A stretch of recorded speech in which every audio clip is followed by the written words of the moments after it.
जानते हैं कैसे खाते पीते सोते उठते बैठते मोक्ष के नज़दीक जाएं या मोक्ष को प्राप्त करें। तो पूरे दिन हमारे पाप कर्मों का बंध होता है।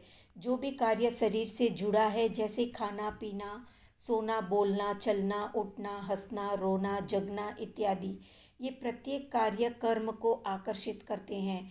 यानी मन से कुछ भी सोचते हैं तो पाप कर्म का बंध होता है। वचन से जो दुनियादारी की बातें करते हैं तो पाप कर्म। शरीर से जो भी कार्य करते हैं, चाहे शरीर को नहलाना, सजाना, खिलाना पिलाना, तो पाप कर्म। तो अब प्रश्न होता है कि ये सब आवश्यक क्रियाएं हैं, अगर नहीं करेंगे तो जीवन कैसे चलेगा। ये तो मजबूरी है, करनी ही पड़ेगी। ये करने के बावजूद कर्म बंद न हो, इसके लिए क्या करना चाहिए।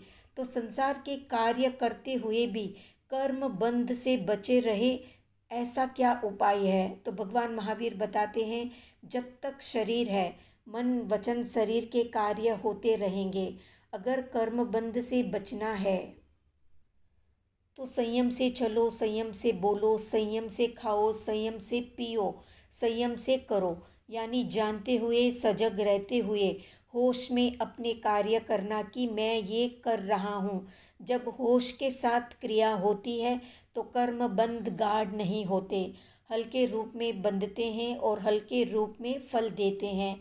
जैसे ब्रश करते समय जो काम एक गिलास पानी से हो सकता है, उसे नलके को खुला छोड़कर एक बाल्टी पानी व्यर्थ नहीं करना।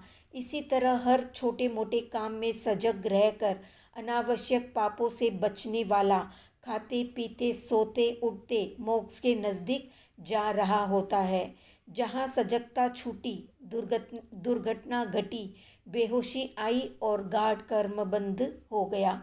तो ये सजगता केवल वही व्यक्ति रख सकता है जिसने संसार और मोक्ष को समझ लिया। इस संसार के सारे काम पाप कर्मों की ओर ले जाते हैं, केवल वही काम पुण्य की ओर ले जाते हैं जिसमें हम आत्मा के निकट जाने का काम करते हैं। जैसे ध्यान, तप, संयम, साधना, स्वाध्याय, मंत्र जप इत्यादि। इनके अलावा जो भी किया जाता है वो अशुभ कर्मों को आकर्षित करता है। जितना जितना खुद का आत्मा का सानिध्य, उतना उतना धर्म। अन्य सारे काम पाप कर्म बंध के ही कारण है। तो निरीक्षण परीक्षण करें, दिन भर में कितने काम धर्म के करते हैं और कितने पाप कर्मों को आकर्षित करने के लिए। तो कितने लोग अपने जीवन के हर कार्य को सजग रहते हुए ही करते हैं, कमेंट में बताएं। वीडियो पसंद आया तो लाइक शेयर सब्सक्राइब करें।